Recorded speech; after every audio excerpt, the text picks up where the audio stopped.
Trying to learn from what's behind you and never knowing what's in store makes each day a constant battle just to stay between the shores. Welcome to Wandering the Wild Mess with Heather Morgan. I am so happy that you're here. I started it off by one of my favorite songs lyrically. Is just such a great song, The River by Garth Brooks. And I have been a huge fan of the idea of choose to chance the rapids and dare to dance the tides for some time now because that's really what life's about is taking chances, I think.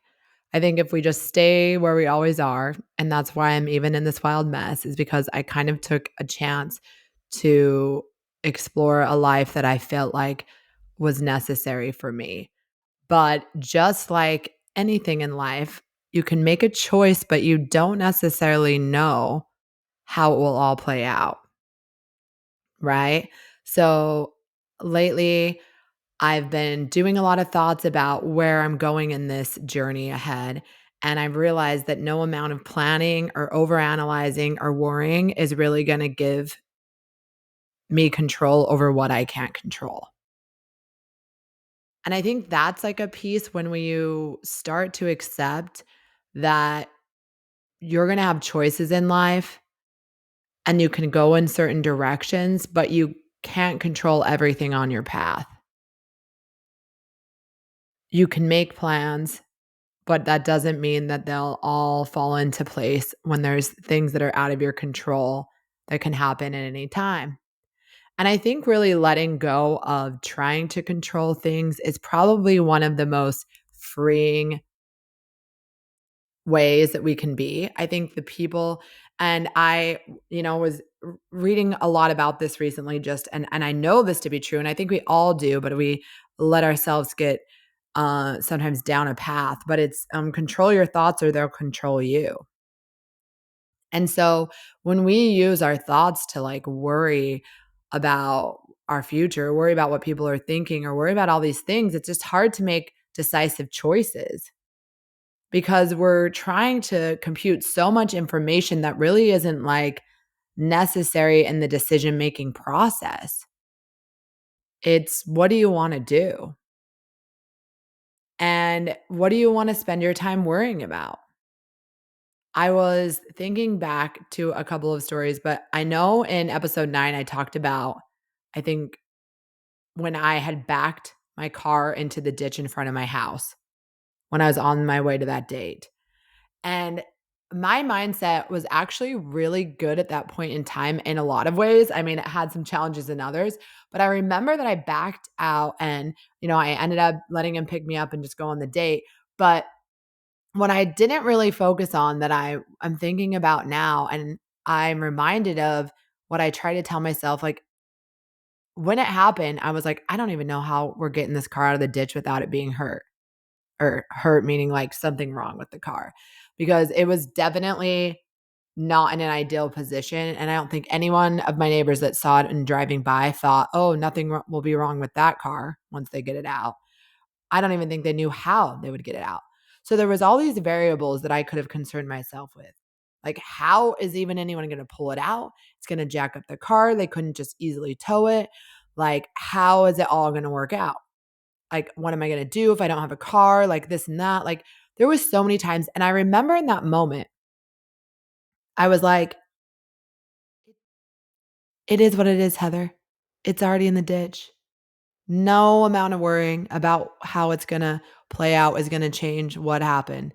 So let's just trust that it's gonna work out and we're just gonna let it be.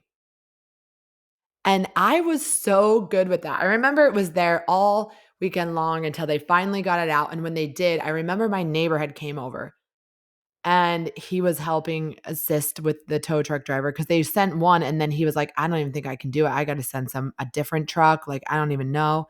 So they sent someone else. Well, long story short, They finally got it out. The neighbor was contributing his help, which was great. And the next thing I know, they get my car out and it's fine. Nothing is wrong with my car.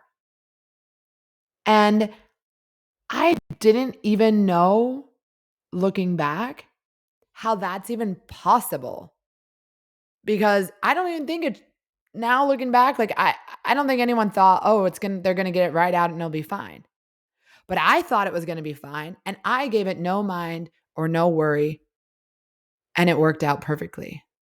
And I still enjoyed my weekend not stressing about how much is it going to cost for me to fix the car when I didn't even know if it was going to be broken. And I say all that to say is that so many times I think we make situations harder than they need to be because we're worrying about stuff we can't control. And that has been probably one of the biggest things for me to try to regulate my thoughts and emotions during this time of having a lot more self-reflection and a lot less distractions.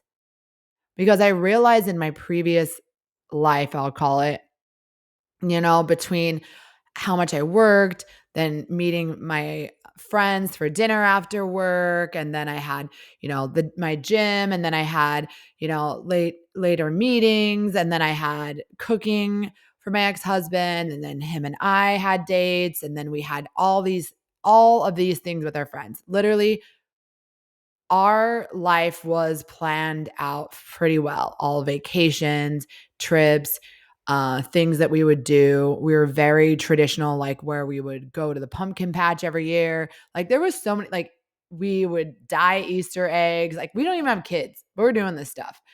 We were very like feeling our time with things to do together. And when I think about that, I'm like, I was just so engulfed in my life that I didn't have a lot of idle time to really think about a lot of things. And as I've had more of that idle time, I don't know how healthy it is to have too much of it. I think it's good to have some, but I think that I've definitely understood more than ever why people distract with so many things. And we probably need to get a better balance. But I also think filling your life with things that you enjoy to do is helpful. Like if they're healthy things. I mean, I know there's sometimes we may, do some things that are probably not ideally healthy, like an extra tequila soda water. But I think overall, if we're filling ourselves with joyous things and we're just doing them, we don't have the chance to worry about all the things that we could possibly worry about. Because every time we do anything, there's a potential that everything can go perfectly or something can go wrong or somewhere in the middle. And that's just the reality of life. But when we get caught up just overthinking, like, well, I want to do that, but what if this and what if that? It really just kind of makes things harder than they need to be.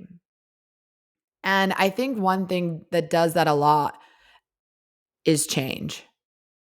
Because when change happens to us, we always have the perspective to think, and whether the change is we make the change or it's out of our control,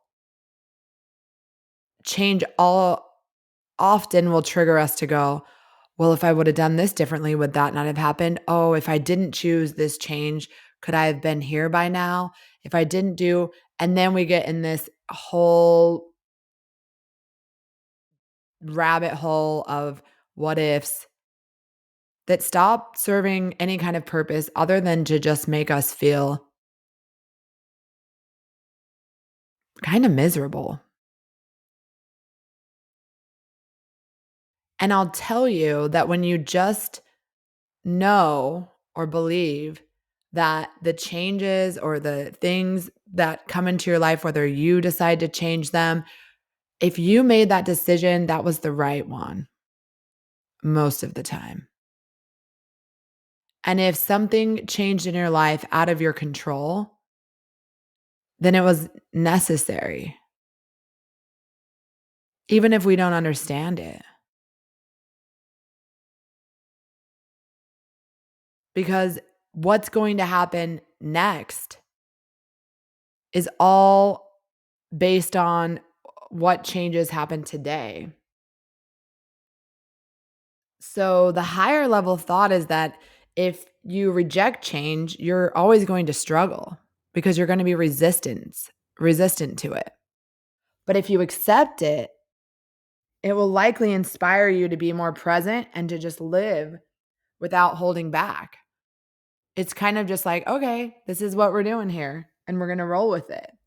And I think about a story of when I was younger.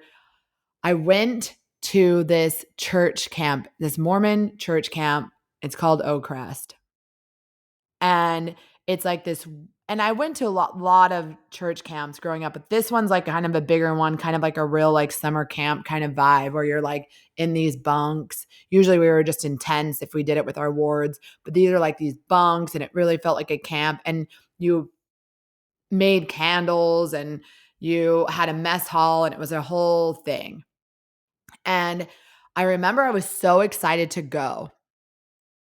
And it was like a week long and I couldn't wait. And I'm trying to recall how old I was at the time, but I feel like it was like 12, 13, somewhere in that.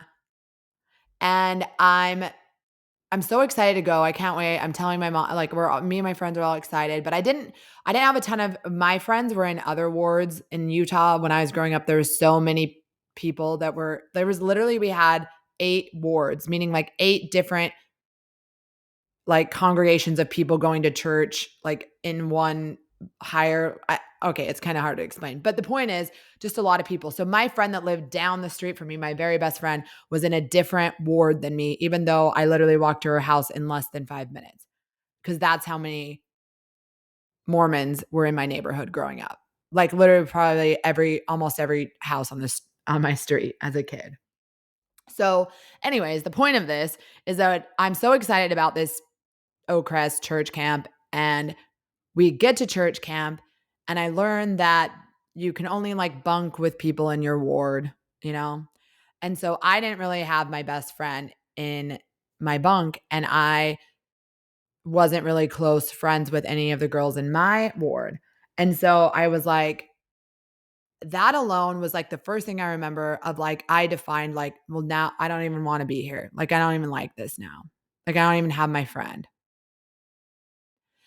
And so after that, I just kind of like had this lame like attitude about the trip, like the camp. Like I just kind of was like couldn't like I was just so frustrated because I had envisioned that me and my best friend would be like doing this camp thing together and it would be so fun.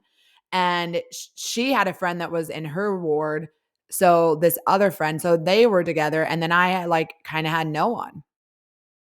And I'm great at making friends. Probably, then it was a little different, but I still was. I definitely could have just befriended someone else.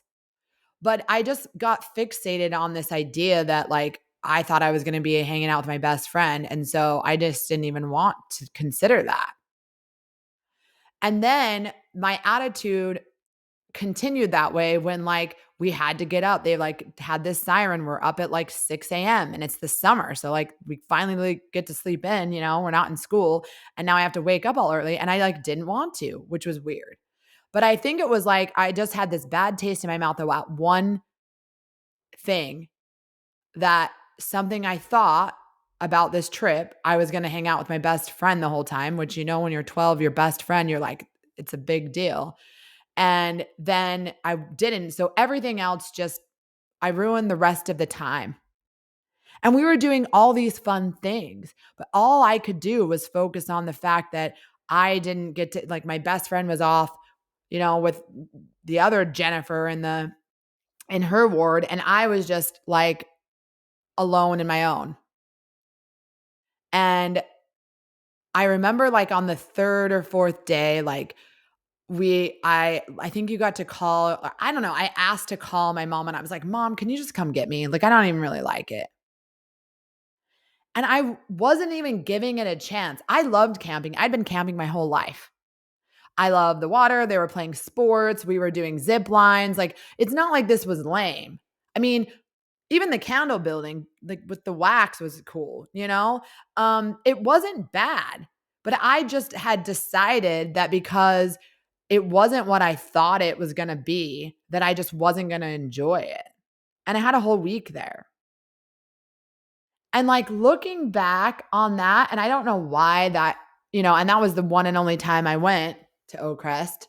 I went to other, like, camp trips with my, but I that was just I look back on it a lot, and I don't know why it crosses my mind because I realized that my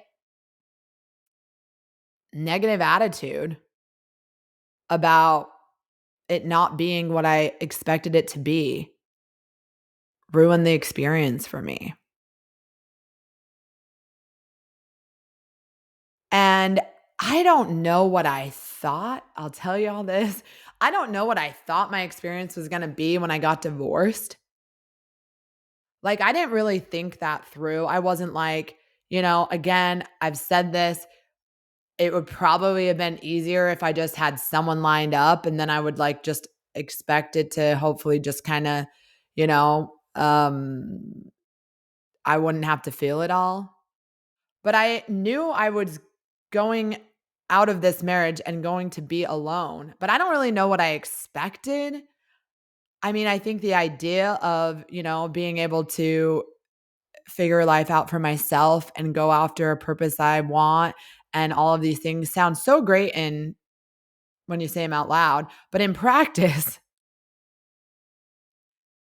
I don't think, and I thought about this the other day, I don't know if I would have chose what I did had I known how hard it would be. And I'm not saying I want my marriage back or anything like that. I'm just saying that I had never anticipated the difficulty of it. And so I think sometimes we just have to make decisions that are right for us without a lot of expectations on what will be when we make those decisions because we're not really going to know. Like, I made the decision to go to Oakcrest, but I had this idea that me and my best friend were going to have the best time together and we were going to doing all these things and this and that and this. And then when it wasn't that, I was like, "Oh, never mind. I don't even like this." Like, I wasn't even willing to like give it a chance. I mean, I was participating, but at this like really with this really lame attitude that looking back, I'm a little disappointed in my younger self, but she didn't really know. She had expected it to be one way and it wasn't. And so she just kind of like let the whole thing suck. And I think it's just comes to say that it's life is like riding a wave. You're up and it's so enjoyable and you're loving it, but you're not going to ride that high wave forever, that you're going to crash at some point, but then you're going to get back up. And people still want to ride waves because when you're on them, it's amazing and you're in the moment and you're literally surfing on an ocean wave. And that feels good enough to do, even though you don't know when and how hard you'll crash. But you're trusting that it'll be okay when you do and that you'll get back up and ride another one.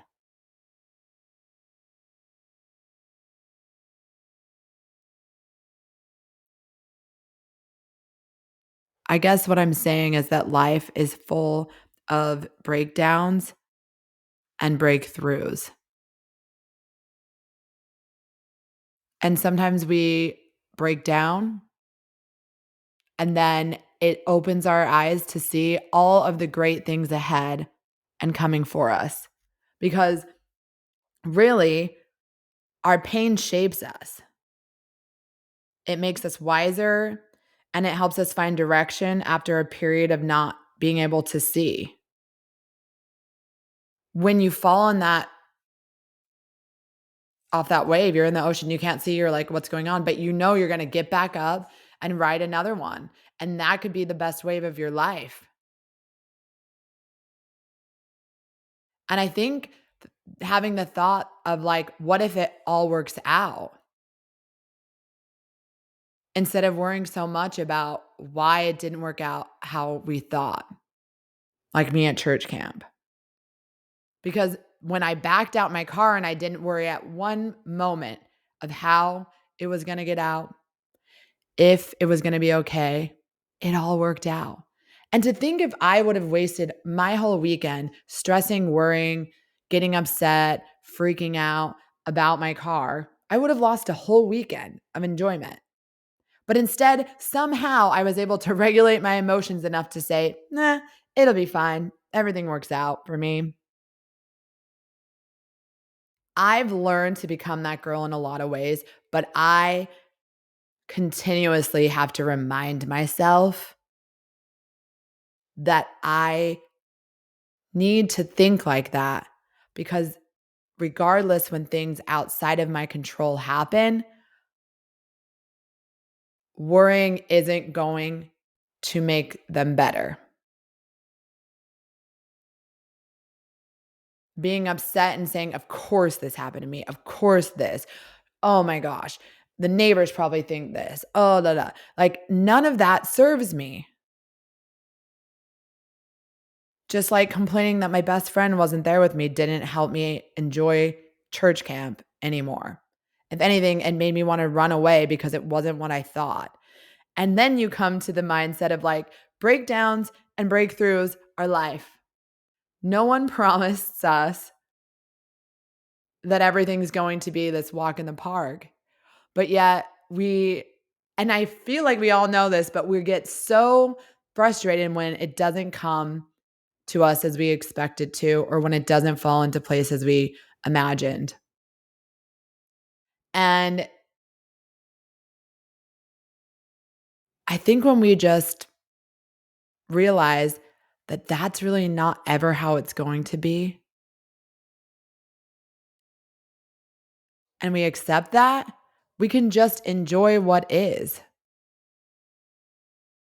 I think about it like when you were like a kid, like a little kid, before you like you didn't even really overthink all these things. It's like nothing really, not much disappointed you because you just enjoyed everything that came.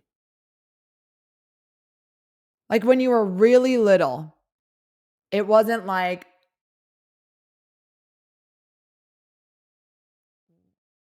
what's going on? You were just like, this is what's going on. You weren't trying to anticipate what was going to happen next. It didn't matter. All that mattered is what was happening right now. Just like when you're riding a wave, you're not thinking about, okay, when am I going to fall? You're enjoying being up.